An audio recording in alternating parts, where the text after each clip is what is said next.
My name is Drew Cook. Been on the Elite Series now for, I think this is going to be my 7th year. Fished a year of the Opens, also fished the NPFLs. But this is probably the one topic that I feel confident in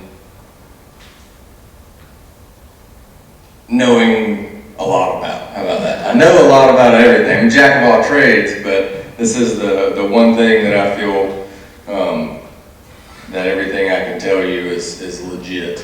But and this is, in my opinion, how you can catch some of the biggest bass in your lake. This time of year, whenever they're spawning, you'll be able to find them. And if you do it right, you can win a lot of tournaments doing this. It's a lot easier to win single-day tournaments or 2-day tournaments, but 4-day tournaments, it's a little bit harder. But it's sight fishing, catching fish off the bib, and I'm going to integrate a little bit of the new technology in with it. I've had perspective mode for a long time. The first year I ever really figured it out,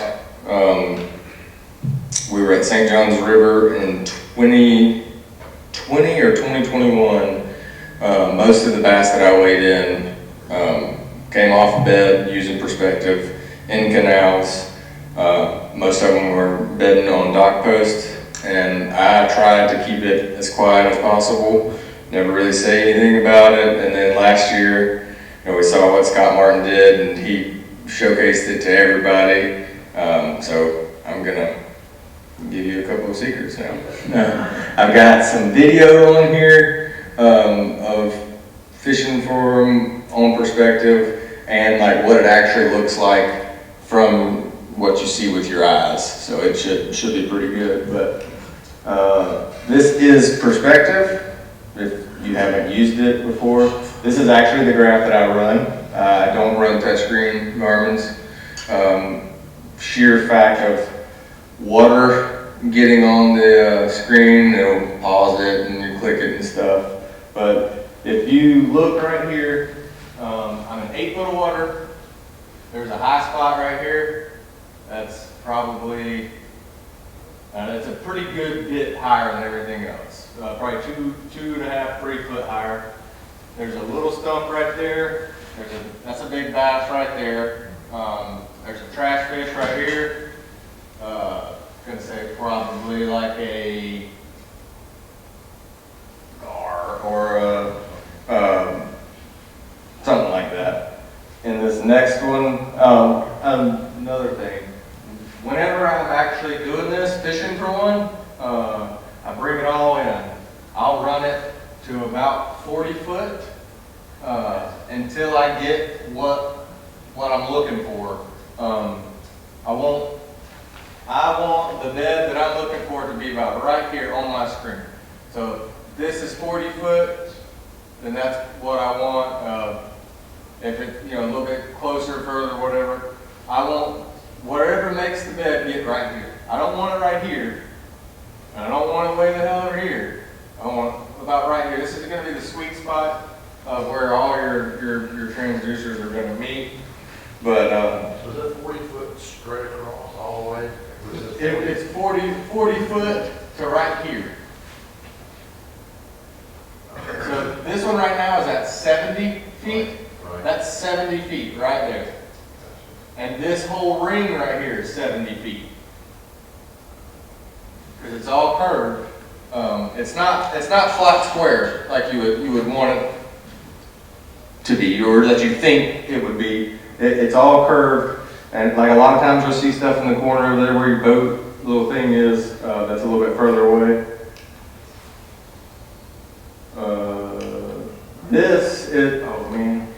This is a brim bed right here.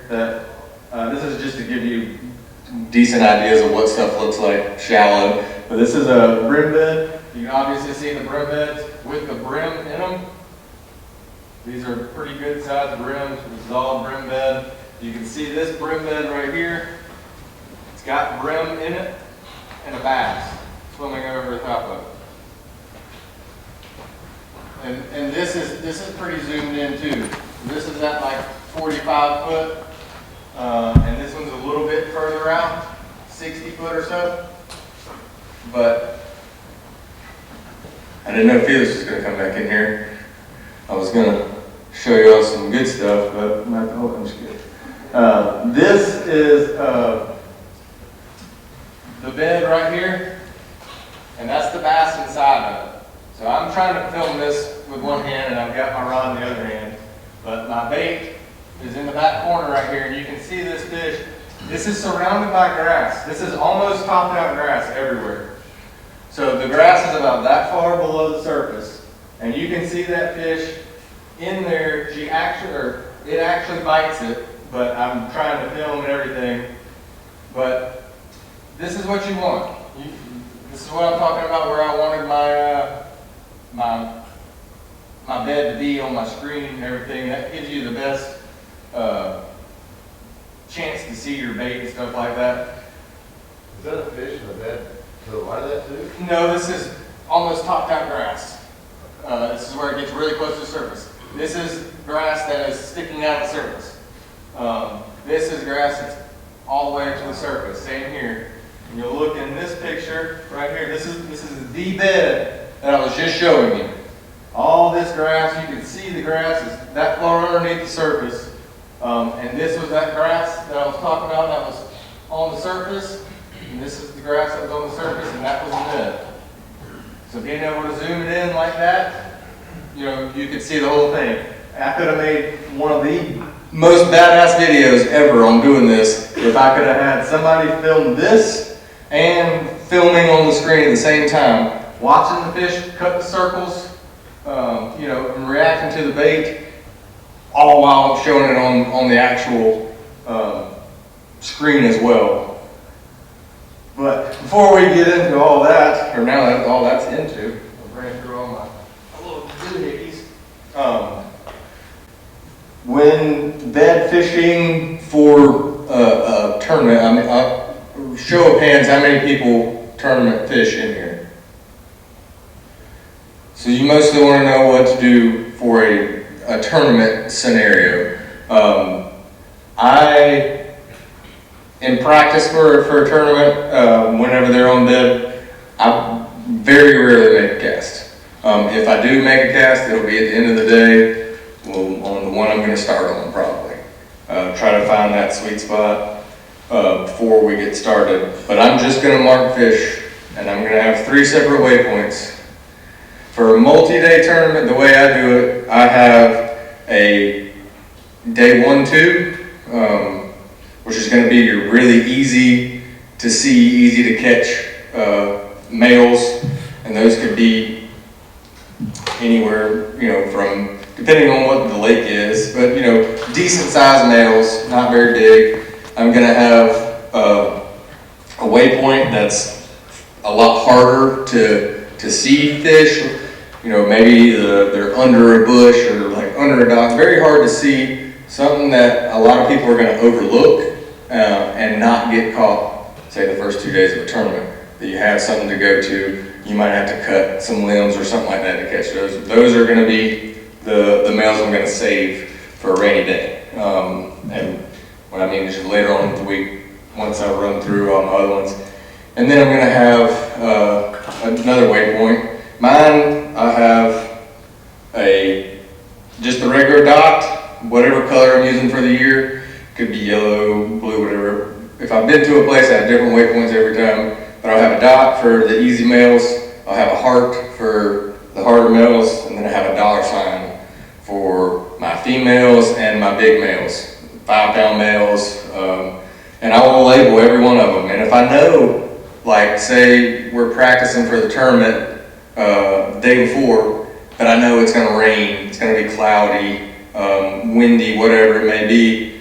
Whenever I find one on the bed, I will get a lineup on him. It'll be, you kind of try to triangulate it. He's on the second dock post lined up with the garden gnome on the seawall type stuff. It gives you an idea somewhere that you can pull up there and you can throw from a long way away from here to the wall first thing in the morning and be fishing in the bed or whenever you can't see to throw in there. But during the tournament, I keep it pretty simple. I'll have obviously actual bed fishing rods. This is a like 744. This is a medium heavy rod, 22-pound line, 1/4 ounce, and a 4-inch. This is a front flapper from Norrie's. And then I'm going to have a big version of this, or a bigger bait, period, on 25-pound line. And then I'm going to have one bait that's gaudy. I mean, huge. I want the biggest thing you have. I like the Toro tube a lot. Norrie's makes a flip gill that's probably about that big. But what that does, whenever you have a fish that you're working that's, kind of iffy, funky, flip that big stuff in there and drag it through the bed, and it imitates a turtle. Doing this for as long as I have, I mean, literally growing up, getting able to bed fish from January to May, a turtle completely changes the way a bass acts on the bed. I've seen them eat many a turtles, but it changes how they protect their bed. A lot of times you'll flip that big thing in there to get them fired up. I try not to hook them on it, but your next flip, you'll get one to bite. One key thing when it comes to bed fishing in a tournament is don't waste your time on fish that, you gotta know what your weight's gonna be. Like if it's 20 pounds, you gotta go until you see 4-pounders. The 3-pounders and the 2-pounders, every time you stop and spend time, that's time you're not gonna get back. And it's not like you're throwing out there and you could get a 9-pounder to bite. You know exactly what you're fishing for. So you gotta kind of be aware of all that. But whenever you do find one on bed, say it's a pair, and it's got a 4-pound male and an 8-pound female. This is in Never Never Land. But when you're fishing for that, you catch that 4-pounder. Depending on how that female acts, sometimes you got to throw them back.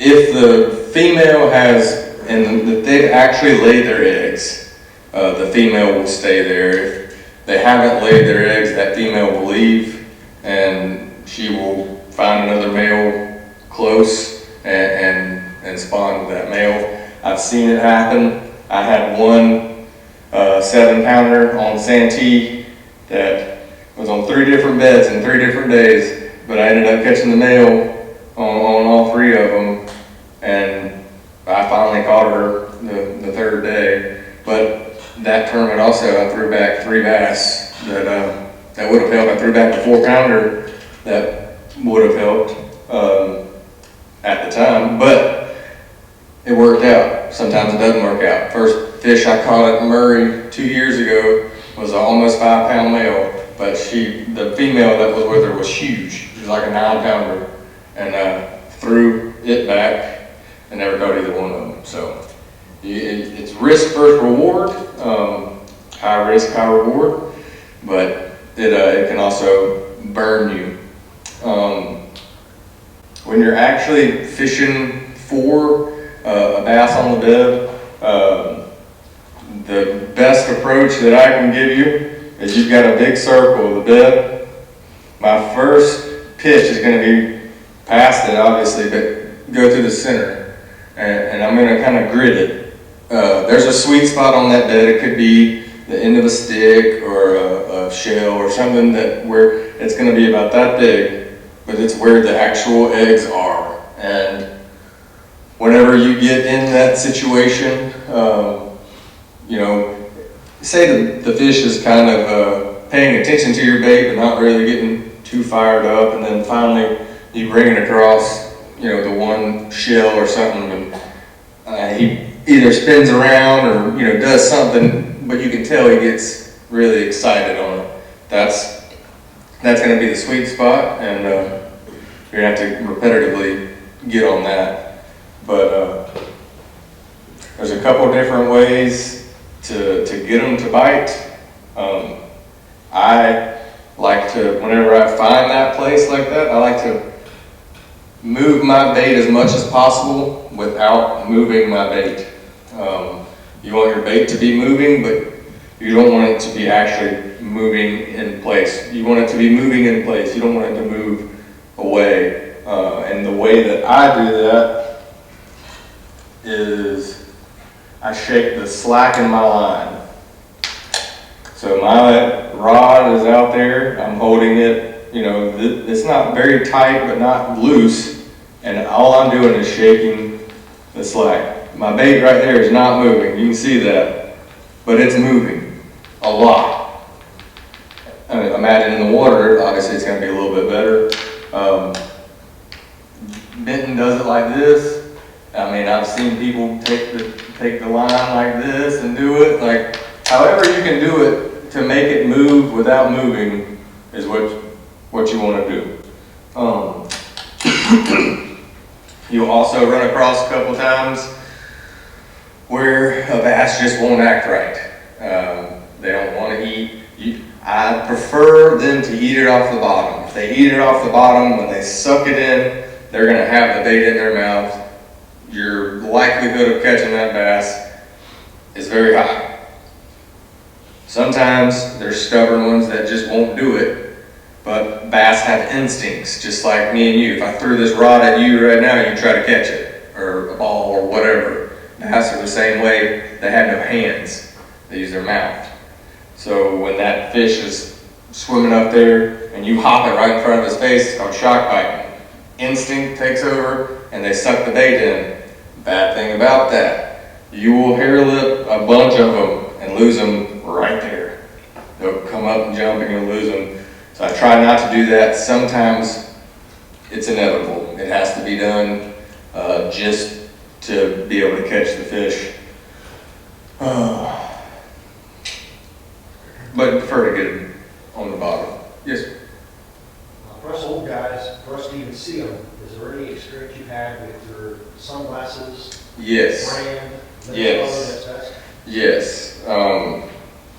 I use these, and before I even tell you the brand or anything like that, amber / sunrise kind of lens is all around best. It'll help you see better into the water. I use the Leopold sunglasses. These are in the amber mirror lens. I try to have 2 to 3 different lenses. These are the best that I have found, but I will keep those other 2, you know, the same Leopold brand, but different lenses. They'll be a little bit darker, a little bit whatever. And if you're going all day bed fishing, you know, you're on the trolling motor looking, every, say 2 hours, I'll switch my sunglasses, even if it's for just a minute. Your eyes get so trained to looking at the same thing all the time, you start missing stuff. But I'll look for 2 or 3 minutes with those glasses and put these back on and keep going. But I would say one mistake that a lot of people make is you're looking for the whole bass. Don't look for the whole bass. You look for the side of the bass where the color changes, the tail, and the nose. That's all you ever need to look for. That's what you're going to see. It's what's going to catch your eye. It's the same thing if any of y'all deer hunt and you look for sheds. You never look for a whole shed. You just look for the tip of one time. And when you start going through the woods looking like that, you find a lot more sheds.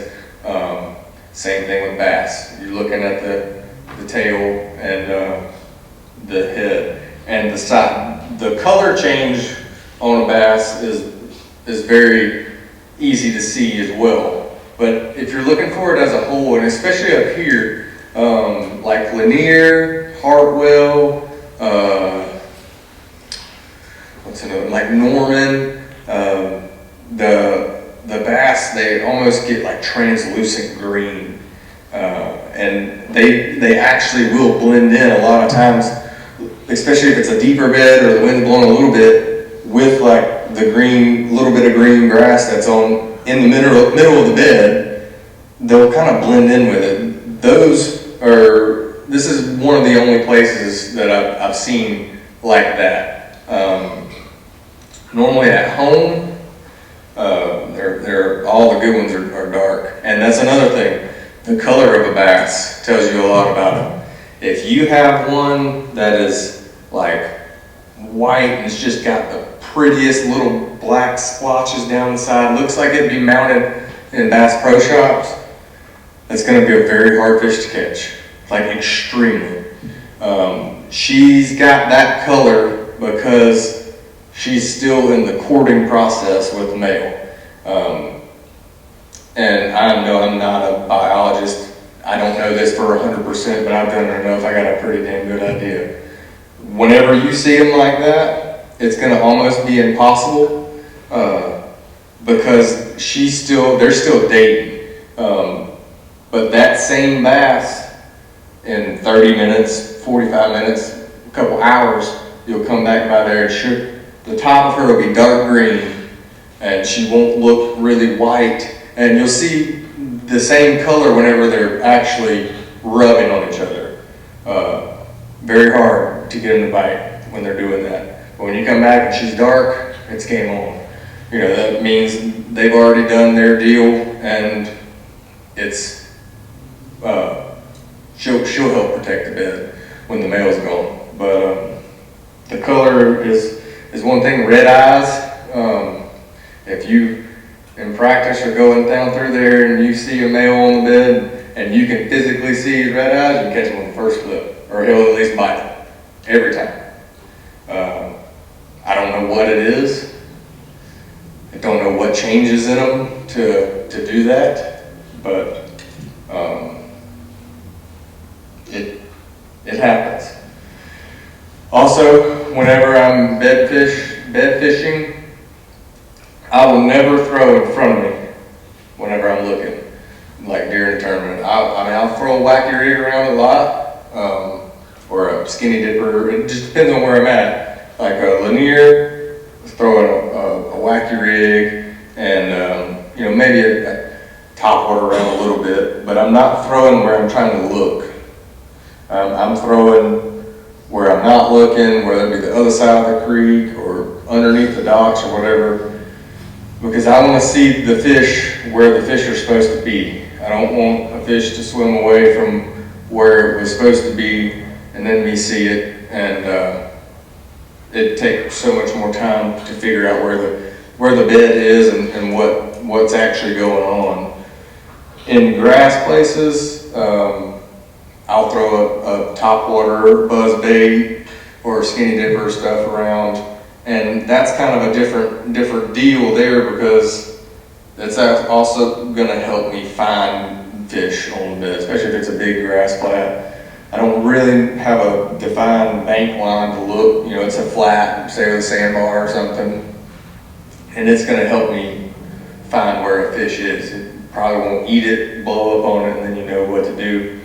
But the further away you can get, the better once you find one. And you don't have to see them. It's awesome to see them, obviously, but if you can catch that bass without seeing it, it's going to be a lot quicker than if you have to look at it. Your boat position is another really big thing. I want the sun behind me if I can, or at least to the side of me. I don't want to be looking into the sun, and I don't want it to be lighting me up. A lot of people, I remember years ago, Alton Jones had to wear a camouflage shirt because he blended in with the grass or whatever. They get used to everything. You could have a methylate color shirt on. He'd get used to it. But whenever you start working a fish from a place, your boat is there and it's already changed something. But once they get used to it and they're getting through their rotation, going back and forth, you don't want to give up your angle that you're going in. Like, unless it's something really tough, like they're not hardly reacting to it at all, then change it up. But if they're already reacting to it, just haven't bit it yet, you got to stay at that angle. Another thing is you you don't have to catch them off the bed. Catch a lot of them, especially a lot of big females off the bed. You'll watch them, and you always want to watch where they're going and find that place that they keep swimming by. It'll be something like here on Lanier, you've got a lot of leaves that are on the bottom, up shallow like that. When you find that place that they keep swimming by, when they're out here, I like to flip my bait over there and pull it into the leaves and hide it. Whenever you hide it and that fish swims back around and you start shaking it, they can't stand it. They'll turn on it, and a lot of times they'll bite it, you know, the first pitch that happens. And if they don't, you know, obviously they keep going by the same place, and if she keeps reacting to it, you will eventually get her to bite doing that. But you don't have to catch them on the bed. You don't have to see them. Is that the same thing like when there's a buck up there on bed and the female's just sitting back? Is that a similar, what stage are they in when that's going on, and how do you approach that? It all depends, but in that case scenario, if my male's on the bed, he's there. I mean, he's locked on. You could run him over with a trolling motor if you want to, but the female's, you know, over there, whether you see the female, or if she's underneath the dock, whatever she's watching, your job is to get that male as fired up as you can be and let him eat it every time. Shake him off. Sooner or later, that female is going to swim over there because that male's not doing his job, and she's going to take care of it. A lot of times she'll swim over there. I've seen them run them over and knock them out of the way.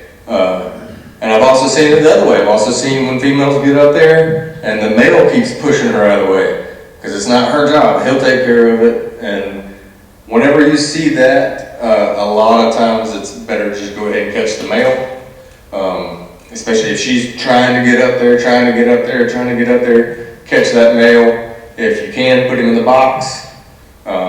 If not, throw him way over there and get in there really quick to catch the female. But a lot of times you'll hear these stories all the time. I was fishing for one for 20 minutes, and then out of nowhere, this submarine swam up there. That fish was watching the whole time. He just didn't see it. And the perspective, or live scope in general, is a phenomenal tool at doing just that. Whenever you can't see it with your eyes, you have this. And it's also good whenever one's swimming around, you're seeing where that fish is swimming. And it could be a little bit deeper, it could be in 10 foot of water, but she's still looking at the bed and you know she's still in it. Sometimes you'll find them whenever they just aren't about it. You know, you flip up there, male stays, the female's gone. Just never checks up. That's either she spawned with that male 2-3 days ago, she doesn't really need to be there, there's already a fry, or they were just getting started in the process. But yeah. Good. Every success sight fishing for spots that might be that 6 to 10 foot depth water compared to what about? Yeah, they're obviously a lot harder to see, but they're also a lot dumber. You know, general area catches them. Not saying like general area like this part of the lake. Like it's very hard to see them with your eyes, but you see one that swims off the bed. You get it in that general area and they bite. But with this stuff, I mean, I don't care how deep they are. You know, you can catch them. You just kind of know what you're looking for. A lot of those are on rock type stuff, but whenever it comes to the spotted bass, on bed, a shaky head is hard to beat. Any type of really worm, they'll eat this, absolutely they will, but for whatever reason, the spots just like that. A Ned rig's really good for spots too. I still don't understand why a Ned rig is so good. It's nothing, but it catches them, ain't no doubt about it. So I always have like I said, the 3 bait casters. I'll have a wacky rig for the tournament, and I'll have a drop shot, and sometimes I'll have a drop shot on a spinning rod, you know, with a pink worm, and then I'll have a drop shot on a bait caster with, there's a couple of different baits. Just a regular old fluke is good on a drop shot on a bait caster. You know, with bigger line, something that really, you think about the drop shot, everything's been down here, but when you get that drop shot and your bait's twitching and stuff, it's right here, high level, you know, and it can catch a lot of bass that way. But Short leader on it. shorter leader, and depending on what it is, and especially like I catch a bunch of fish fishing black beds, not hard bottom. Y'all don't really have to worry about it here. I got a lot of hard bottom. Most of the banks are hard, but the silted end areas, places where like the grass has been killed, whether it be reeds, hydrilla, stuff like that, gets a thick layer of like fluff, mud, dead stuff on the bottom. They'll spawn in that stuff, and it's super hard to see them. But your bait on a Texas rig will just disappear in it. So it's almost impossible to catch them on a regular Texas rig unless they're on something hard. But that drop shot, a really short drop shot, is a really good bait for that. And those are the hardest ones to find, the ones on the black beds, but they're normally ones that nobody else finds. And it's kind of for tournament fishing what you want. But Somebody asked about being able to see them earlier. You seem to always throw like natural baits. I do. Throw white. A lot of people throw white because they want to see the bait disappear. They want to see their bait and all that stuff. I would rather watch the fish and let it tell me where my bait is and feel the bite. Because if I have a white bait in there and the fish gets in between me and the white bait, my bait's gone. But you set the hook, you hook it right beside, you got to throw it back. Whenever I'm fishing with a natural bait, I feel him, he's got it in his mouth, you know. And stuff does happen. I mean, I've had bass swim in my line, I've lassoed them off that, like crazy stuff happens, but I would much rather use a natural bait because I think A, you can get them to bite quicker, and B, like they're gonna get it in their mouth. And I'm not gonna sit here and tell you the greatest, you have to have this color, blah, blah, blah. No, you can catch them on a hot dog off a bed if I had enough time, honestly. But some type of green pumpkin-y bait, and I really like a little bit of purple and a little bit of silver in it, and gold, and preferably the bigger flakes, because you'll be shaking it like I was doing earlier, and the sun would just be shooting rays off of it, and I don't know if they think it's like a scale or something, you know, like when they're schooling and stuff, you know, the scales that are falling down, that's kind of what I want in my bait. But you can catch them on whatever your favorite color bait is right now, you can catch them off the bed on it. If you love throwing them black and blue, whatever, you can catch them on black and blue, bandito bug or something. Anything that you have confidence in is gonna get bit. But my confidence is in those, you know, green pumpkin bait. A white one every once in a while if you have to, especially on those bass that I was talking about. How you had to get in the shock bite. Knowing whenever it's all the way in his mouth is kind of convenient, but I would still rather not. And like the picture earlier, any type of height advantage you can get is awesome. I stand on my trolling motor and graphs a lot. We're not allowed to stand on anything that's on our deck.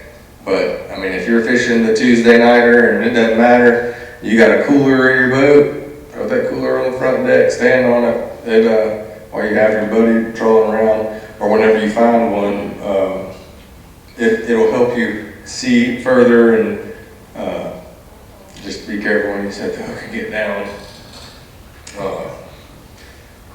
Any other questions about? So here on the near, during a lot of the spawn, because of damn pine trees, we all have pollen on the water. Yep. Anything other than that Dawn liquid spray that you could tell us is a good trick for helping with that? Yeah. A lot of times, obviously, I have that pump-up sprayer that has Dawn original, and a little, if it's really thick, and I do get it really thick up here, a little bit of alcohol in it mixed in helps. But that thing in a pump-up sprayer or a super soaker or whatever.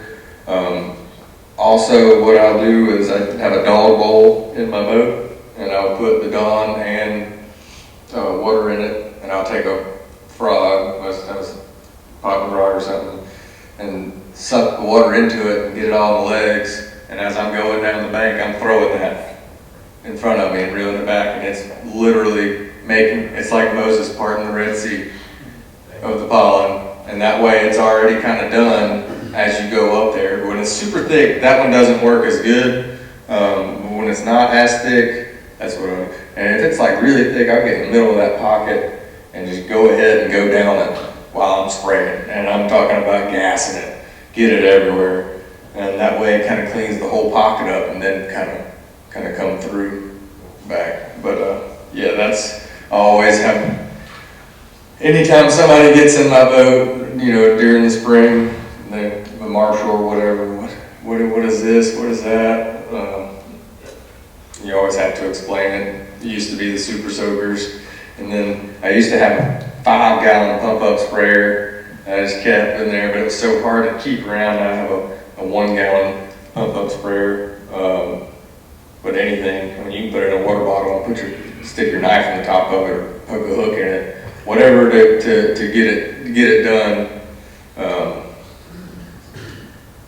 But any other questions about yes, sir? So I'm never bet this at all. But go back to the tournament out here last spring, and let's just say you got time to do one more stop. You're fishing new water, like I said you were. You got time for one more stop where you get in, and you look at your map. What are you looking for to go? I'm gonna plug this pocket. I'm gonna look back to this big pot. What's going to make you go in one over the other? Here, whenever I was here for that TAA, is that what it was called? The No Live Scope tournament, it was first week of April, I think. They were everywhere on the bib. You could go down any pocket, anywhere, and there was bass on the bib. But one thing that I found for the better ones is not a small pocket, not a big pocket, but like a medium pocket, and I wanted it to start flattening out halfway back, at least halfway back. That would be, if I was running down the lake and I had 15 minutes left and there was a line of pockets, that's the one I was looking for. Not the one that was completely flat, or really deep all the way to the back of it, about way back through there. And they really weren't in all the way in the back of it. They would be the first little bit of when it started to flatten out. They just pulled up, haven't they, most of them? Apparently they bum rushed the bank, because we got 4 hours to ride around, and I bet you I marked 100. And I'm not talking about 100 just bass on the bed, like 100 2.5 plus pounders, because I didn't know what I was getting myself into. Y'all have an amazing largemouth fishery right here. Had no idea. One of the first ones I found was like a 6-pounder. And I was like, dang, that's like the biggest bass I've ever seen on Lanier. By the end of the 4 hours, I mean, I had 26 pounds on dead. This is gonna be good. I didn't know it was gonna be that good. I had no idea there was that many 8-pounders in here. But they were everywhere, and I wish I would have known the first day that the weights were going to be that good, because I would have skipped a lot of bass to keep going. But I didn't really know what I was getting myself into, and this is another place, kind of like South Carolina's really bad about it. Had multiple fish on each bed. A lot of 3-fish beds. I mean, I've seen, like in South Carolina, Lake Hartwell was probably the worst about it. We fished a tournament there in 2019. On the second day of that tournament, I caught 20 pounds off of one bed. There was 2 4-pounders in it. I caught one of them. I stood back up. There was 2 4-pounders in it. I caught another one. Stood back up. There was always 2 4-pounders in that bed. And I caught 20 pounds, and I was like, I'm gonna leave 2 4-pounders for tomorrow. Came back the next day. There was 5 spotted bass on that bed, and none of them were 4-pounders. But it's a phenomenon. I don't know what does it. I've seen it on Santee, where not quite like that, but you have one male and then a bunch of females just there, and I guess it's lack of males around or something, or I really don't know. But I did see it multiple times here, multiple females with a male. Any other questions or about the settings on the perspective or any of that stuff? Run through them real quick. Pretty much run the same thing as I do my forward minus a little bit. I'll run the gain up a lot more, like little bit shy 80, maybe around 80. Whereas my traditional one, I'm running around 70, 73, 74. Is there different color palettes on perspective? I use amber on my perspective, just because it's the best one for me.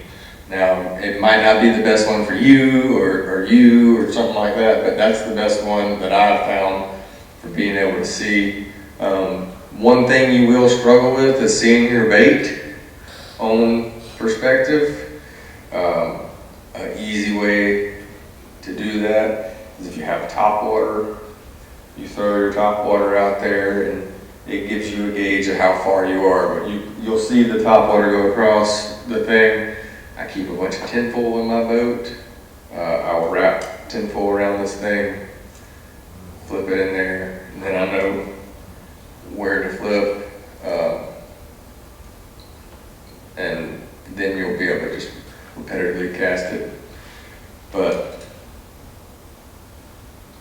keep it, 40-ish feet away from you. You don't want too far, don't want too close. And your TVG, all that stuff, turn all that off, turn everything off. In that video earlier, I hadn't yet, but all my grid lines are off. All the time, the date, the depth, all that stuff's off. All that stuff takes away from your image, whether it be just a little bit or not. It does. So get rid of all of it, so that way it can't hurt. But that's about all I got. Did you do bed fishing on the St. John's River anymore? Certainly hope so. Our luck is probably going to be 80 degrees for the next 2 weeks, and as soon as we show up, we'll freeze. but I hope so. It should be good.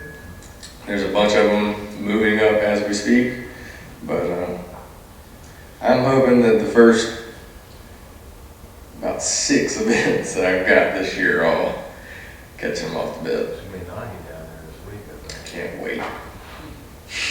They were cold last week, and they were really cold, which is exactly what needed. A lot of times in Florida, if y'all ever travel, you need it to get cold to start them to pull up. They need it to get cold and then warm up. They will trickle up there if it just gradually gets warm. You have one of those weird spawns where you never had a big wave, there was just fish all the time, but if it gets cold, and then comes back up, that's what makes that big push and you have that giant Last wave. year we didn't have much in the winter, it's fall, so. Yeah. What's your personal best 1484. The biggest bass I've ever caught, and I caught it off the bed. It was a big one. Is that on camera? No, that was back in the day of like the first GoPro, and you only had, I don't know, an hour or so per battery, and I actually fished for the fish the afternoon before, and she didn't bite. I came back the next morning and fished for about another hour and got her to bite. It was a big one. But I appreciate y'all having it. Thank y'all for coming out. If you are in the market to get anything done to your boat, obviously look up Trent, because if I can't break it or mess it up, it must be really good. But I also have Instagram, Facebook, all that stuff, Drew Cook Fishing, and a YouTube series that Cutline, Mia, and the other Drew have. If you haven't seen it yet, give it a follow. But I appreciate it.